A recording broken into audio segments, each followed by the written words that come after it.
system, figure out, figure out how to come in again was a little problem.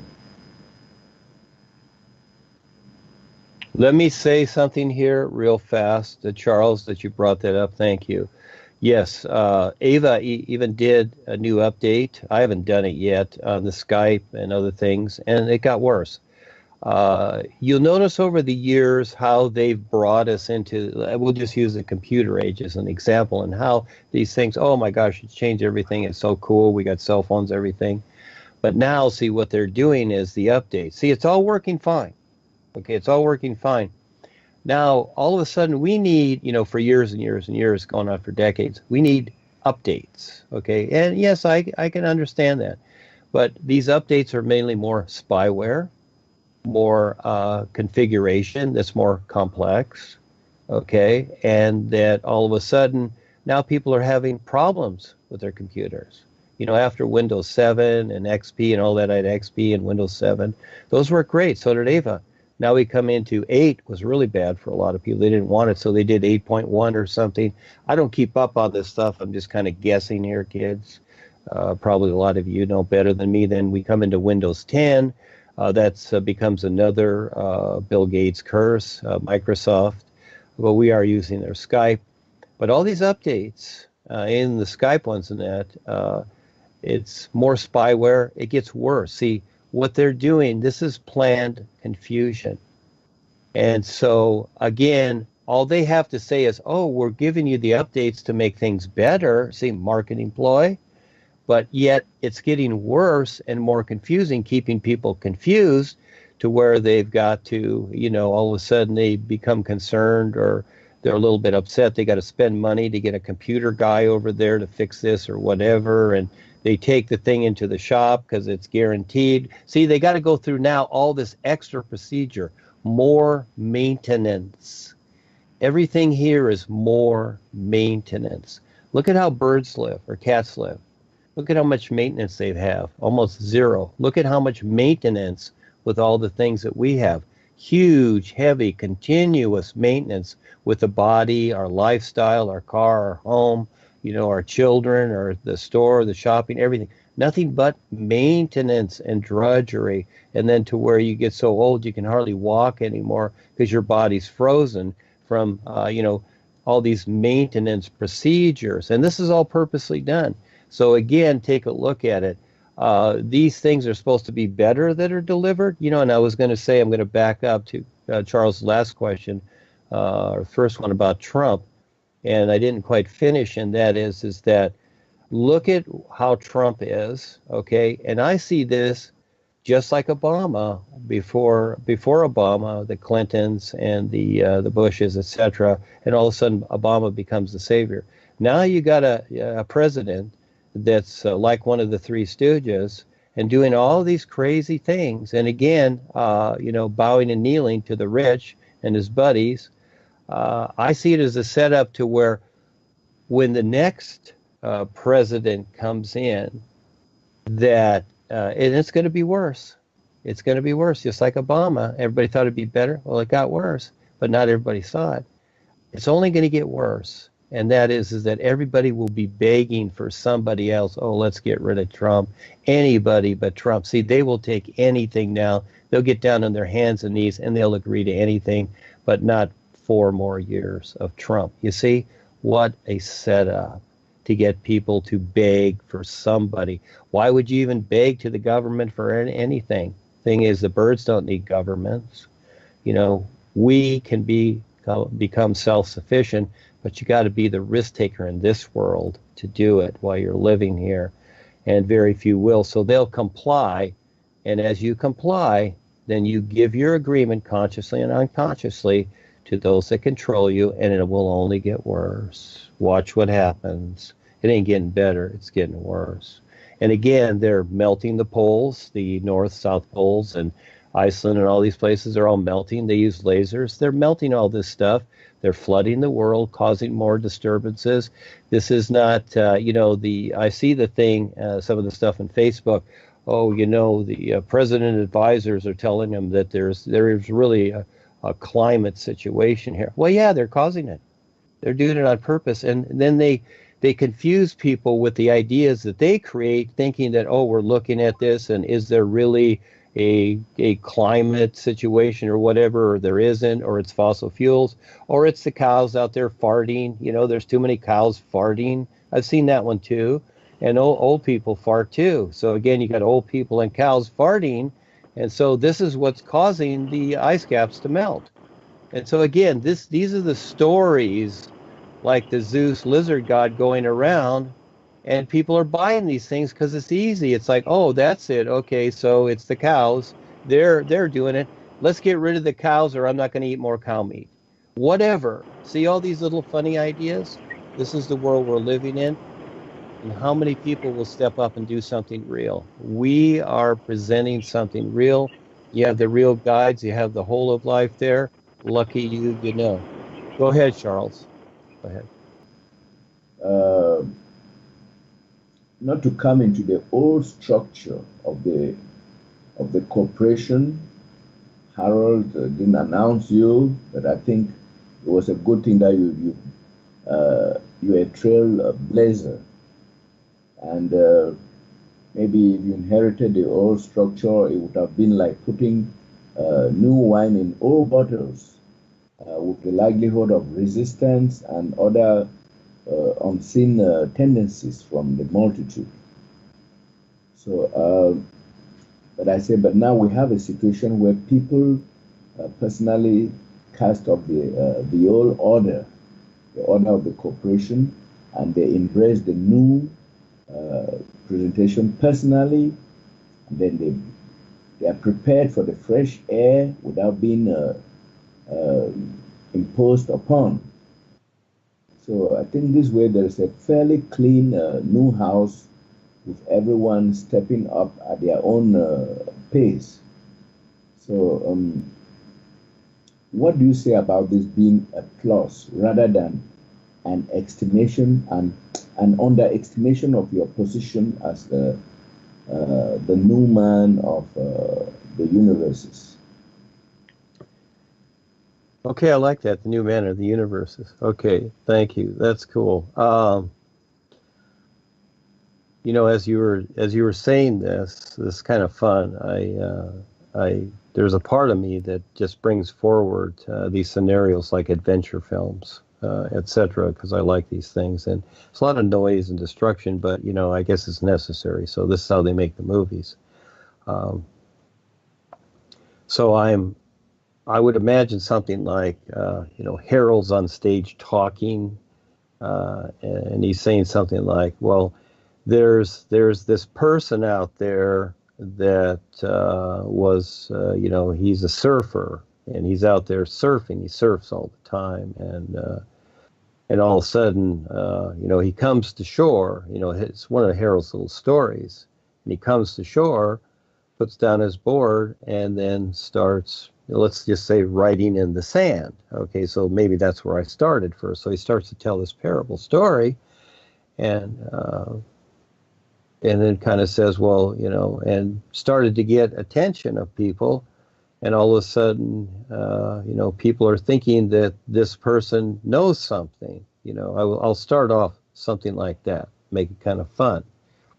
And so, in other words, what I'm saying is that all of a sudden, some guy walks out of the forest, and all of a sudden he starts something, people pay attention, and the establishment, which is Harry and the rest of the establishment, they see this, and so in their own way they're going to try and offset this because they're already established, and they want to hold on to that because, hey, that's their bread and butter. That they've got supporters, they've got all these things.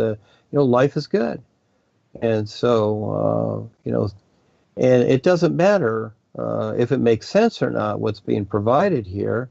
They are just not interested. So do they pay attention? No. Are they paying attention? No, they don't want to pay attention. They want to hang on to what they've always known because it supports them. And really behind the picture with Harry, and just like the behind the picture with the president and all these things. And again, I'm not the know-it-all here. I just go off experience, I have my own experiences. And that is that there's always something behind it. And behind Harry is Joni. He doesn't make any decisions. He really doesn't. He just wants to be the king. And you notice that through the monarchy, too, it's usually the queen that ends up, just like the Black Widows, they kill their mates, and it's the Black Widow that's left, and it's the queens that have survived. Oh, there's some kings here and there, but even if you look at the story of the Queen of England, etc., her story, well, there were some old kings there, but they were kind of gotten rid of. The Black Widows move in and they kind of get rid of them. So again, who's behind Harry? Well, it's Reptilian Joni. She's behind the scenes, and so and many of the gods are feminine too. But it's not about feminine or masculine. It's just easy. It's just interesting, the adventure that's taking place here. And so, yeah, I'm not here to do anything to these things. No, I'm not interested. I'm just seeing who I'm creating an attention getter. You might say that's one way of looking at it. I'm just seeing whose attention I can get. And the boys are doing the same thing on the real side. That's why all of you are here. Every one of you. You're thinking in your mind that, oh, this is what I wanted. No, you are led to this, and they don't lead everybody here. Again, it's you might say it's a closed club, and that is that because they don't trust everybody, but they will give people the opportunity. Then most people do something silly, but just like fruit on a tree, you've been picked. This is a privilege. They picked you, and most people they don't. They don't want anything to do with them because they're knuckleheads. Just plain and simple. They're just silly, stupid, and they'll do stupid things. But certain people are given chances. They're kind of on the fence or whatever. So it's like the boys will take the risk and say, okay, let's bring it around to them on the real side and see how they'll do, etc., and what they'll do with it. We're all like that. We all have to go through seeing what we'll do and what's presented to us. And as time goes along, what comes of it, and who will last, who won't, and who will be interested in what's real. And again, you look at the corporation members or anybody like that in any of those things, and these are the people that are supposed to have the great awareness of the world, and they can't even see through the smokescreen of Reptilian Joni. So really, where is their awareness? And they're thinking that, oh, gee, I'm on the 12th level, and whatever that is. Okay, so again, going off the old things, but yes, Charles, this is so cool because it is new, and I feel so privileged. I'm always grateful. I'm so sincerely grateful, and I love the adventure of this, and that is that I get to continually discover, ways of presenting this that where most of the world is not going to understand, but then again, they got to learn to keep up. To me, it's great because again, I came through the corporation and all these things. I saw what was going on and how Joni turned everything into what it was, worship and prayer and all this stuff. And fine, I don't care. It's just like, but I was still doing my own thing. Even within the corporation, I was shown, and I was still doing my own thing. And this is where even the other members thought I was being funny, but really it's them. But hey, it's all okay. Everything's okay. Yes, and this is the best part. We get to have fun with a new start here. Always a new start from what everything all of us have went through, and we're all in it together. Nobody's more privileged than anybody. We're all privileged. Everybody is. They just have to wake up to it. The privileges that they have. The more than privileges, the reality that is already, that's the real benefit. And so again, yeah, it's so cool, Charles. And, the time that you've been here and stepped up and did all this, we're always just at the beginning.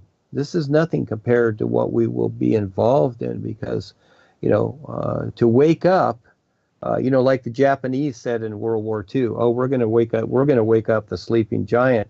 Well, duh, you're causing trouble. What do you expect? So, I mean, that was a cute saying, and it was in the movies, Tora Tora or whatever it was, etc. And again, our wake up is not like that. It's not violent or destructive. We're just simply presenting something, and the reaction of others is like, "Oh my gosh, you're attacking us. You people are evil. You hate us, and so we hate you, and all this stuff." See, we're not triggering that. They are. People are deciding that they're triggering themselves. We're simply presenting something wonderful, like the sun shining. It's kind of like when you're sleeping and maybe you went to bed late, but the sun comes up early at 5 o'clock and it's peering through your windows, and all of a sudden you see this light with your eyes closed, and it's like, what is that? And you open your eyes and you look, and the sun is staring straight at you, and it's like, oh my gosh, it's too early, and you go over and you throw the curtains, or you put your dresser, or you rip off your door to your room and you put it in front of the window, whatever it is, just to block it out, and you go back to bed. And this is how the world is. As we're here, we're the real light. We truly are, as we decide to be and sing the new you and stand real with the boys. This light, the world is agitated by this, because like, it's, oh my gosh, it's too bright. What's going on here? And they can't figure it out. But once they start to recognize what we're presenting, they go, wow. I knew that all the years that I wrote the books, and a few people read them, him and Ha, but I knew that at a certain point when people started reading them, they go, wow, this is really exceptional. But just to get them to read it, I was even going to pay professional people just to read the book. Just read the book, okay? And let me know. I give them the advantage. But it's the real light. And this, too, is creating agitation. And this is part of, or in a whole lot of what the world controllers are doing by disturbing others, because they're disturbed by our presence here. And so they're going to disturb others to make sure that they're disturbed, and they don't pay attention to our presence here. Yes, it's like a chain reaction. Okay, Duane, a fun question here. Reincarnation being the process of taking on a formerly discarded body, like the physical body, a body that's discarded and taken on again with rebirth. Can it be said that there is astral reincarnation, which becomes where the person who has passed from this level of life, from the physical level of life, is now operating on the astral level, and the body type used there is the astral body. So can we say it is there's reincarnation too on the astral plane? Is there death and reincarnation on the astral realm too?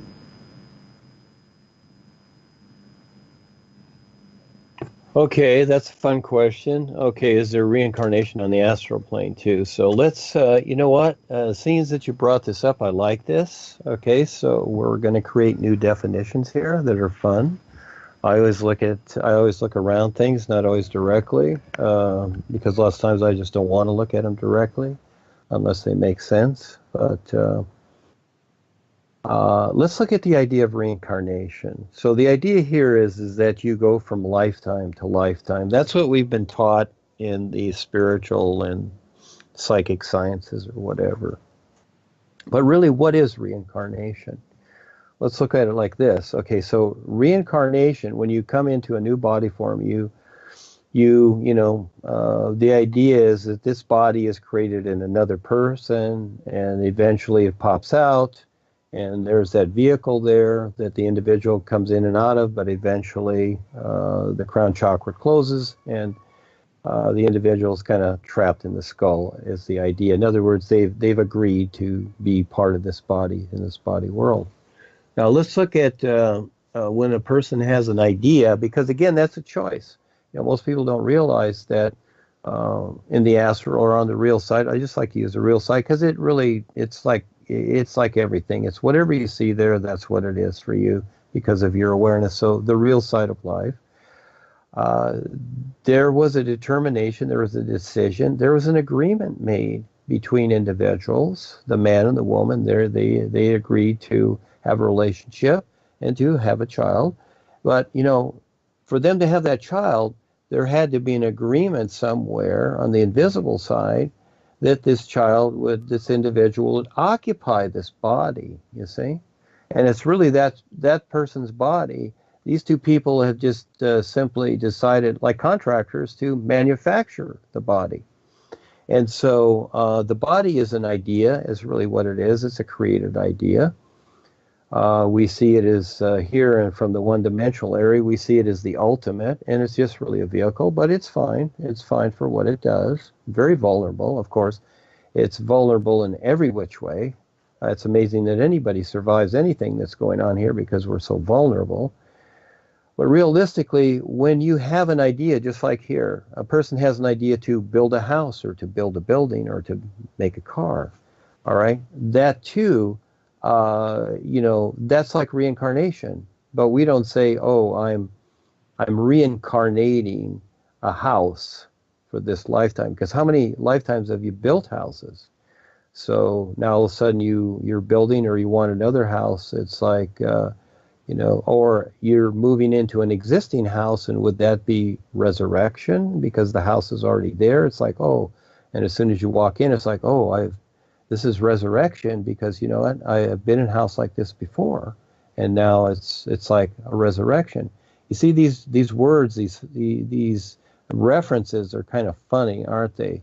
So when we talk about reincarnation in this realm or in other realms, it's kind of interesting what's really taking place instead of just the old archaic traditional ideas of what we think is taking place. So as we look a little bit further into it, do a little more research, we start to see, what's going on here, and we have a better understanding of what's taking place. So, again, just by the very fact of what you know about this, yes, that occurs, but it's just like making anything. It's the same thing. The body, the idea, our house, etc. These are all part of it too. We've lived in houses before, so we're reincarnating into houses, aren't we? Or we're doing the same thing, but we don't use that idea. We have these socially bred ideas that sound a lot better because the reincarnation idea, that belongs to a particular group or ideas or philosophy or cult or whatever. So again, everything has been categorized, labeled, etc. And this is one of the things I like about the new presentation, because realistically it has no category. It really doesn't. What category is it? Presenting? Is there a category? Is there such, when you go to the library and you look up references, you go down into the P's, and is there a presenting category? I've never seen one. Maybe they're going to make one up, but you know what? We're no category, and this is how the whole of life is. It's so cool is that, we're more than a category. But I've created categories like the wonderful worldwide educators, universal surfers. We're going to play up on that one because that one's a lot of fun. But and other things, we care and etc. Having fun. We've created these different categories or things that we relate to the public to, so they can better understand what we're doing. And the vessel project, etc. These are categories. We want to build this vessel so that people can be educated about the all-natural environment, etc. But realistically, we're none of that. We're no category at all. It's like we're everything. It's so cool, isn't it? Yes, Charles, did I get close to answering that question? Yeah, then I think you have, because this idea of reincarnation, people, from what you've said, people think that it must take place in a certain way only, and using only the physical body, which which you've outlined how it is created through agreements of two people, like a contract to produce a body. And I like what you say, and you've said that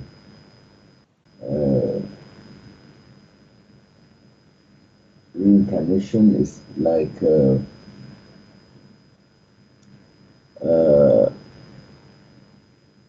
an agreement to enter into a new house or something like that, into a into a into an already constructed house. So it's a new understanding that I've got.